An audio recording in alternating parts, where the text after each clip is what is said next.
In this video, I'll discuss the cloud, what it means, and what it represents to businesses. The cloud, a term whose origins date back as early as 1996, became a buzzword in the mid to late 2000s. It took several years for the concept known as cloud computing to gel and become part of the modern lexicon, but it's interesting that the average person doesn't necessarily know what the cloud is. I mean, what it truly represents.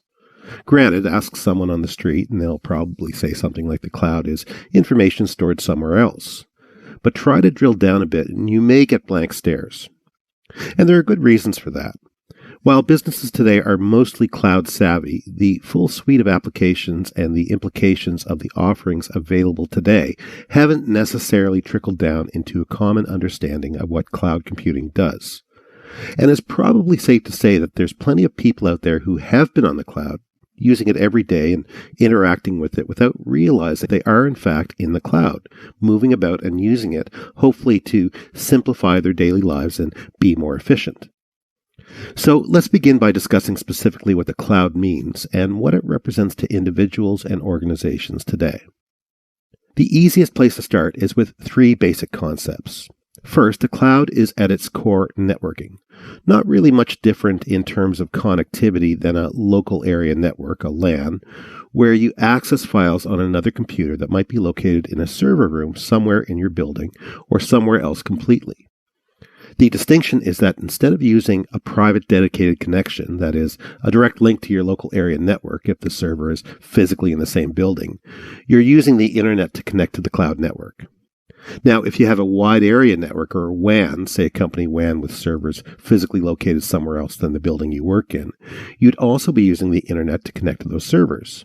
And that's a common scenario that's been around for a couple of decades now. So in that sense, connecting to the cloud from the workstation in your office in Denver isn't much different than connecting to your company's server if that server is located in Dallas.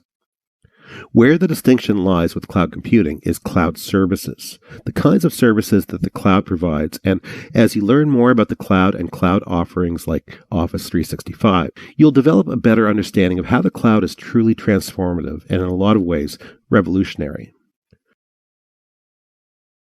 So what are cloud services? Well, there's plenty to discuss, but let's start with some of the most common cloud services. First, and probably most obvious, is data. With the cloud, you can store and retrieve your data remotely. It's stored on a server or multiple servers in multiple locations. Of course, there's the networking functionality that you've experienced if you've worked on a LAN or WAN. Again, the data is just not stored on your company's server, but on a secure server elsewhere.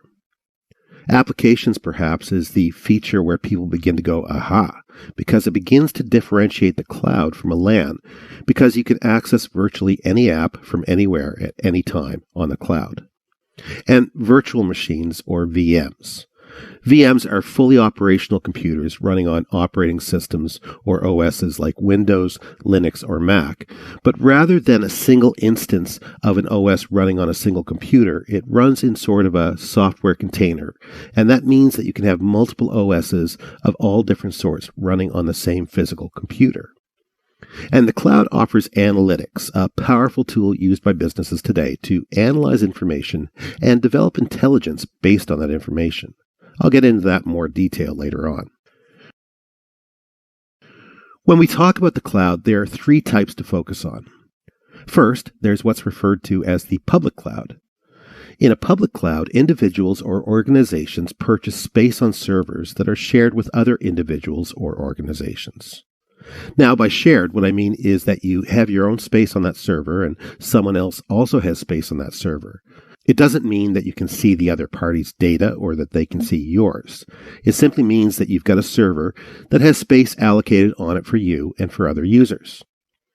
In a public cloud, the servers are owned and operated by a third party, like Microsoft, for example. The next type is private cloud. In a private cloud, an organization owns a dedicated server that only it can use. So unlike the public cloud, there's not multiple organizations using data, apps, and services on that server, just one organization. The organization may own and operate the hardware infrastructure like a public cloud, or like a public cloud, the server could be owned and operated by a third party. The third type is hybrid cloud, which is simply a combination of the first two. So an organization could have part of their cloud services located on their own server and some of their cloud services located on a third-party public cloud. There are several reasons why companies are choosing to move to the cloud. As we move along, we'll drill into specifics, but I can pare it down into three basic reasons. First, the cloud offers flexibility. It gives organizations the ability to control what they use and change on the fly. Second, there's an economic argument to be made for the cloud because cloud services typically reduce the need to own hardware and manage infrastructure. And the cloud also uses a pay-per-use model, so you only pay for the services you use. And it offers practically unlimited scalability in terms of an organization's ability to meet its data, web functionality, and software needs. In 2011, the National Institute of Standards and Technology published its definition of cloud computing, identifying 5 essential characteristics of cloud computing. First, there's on-demand self-service, the ability to access services you need when you need them. Then there's broad network access, meaning that you can utilize cloud services from virtually anywhere. Resource pooling refers to the ability to have all of your services, data, apps kept in one place alongside those same features for other users, other organizations, all in the same place. Next is rapid elasticity or expansion, and that refers to the cloud's ability to scale on demand, something I'll get into going forward. And measured service, which could also be called metered service, which I believe is the industry term. It's the idea that all usage can be metered so the cloud provider and the organization are fully aware of what they're using and how much.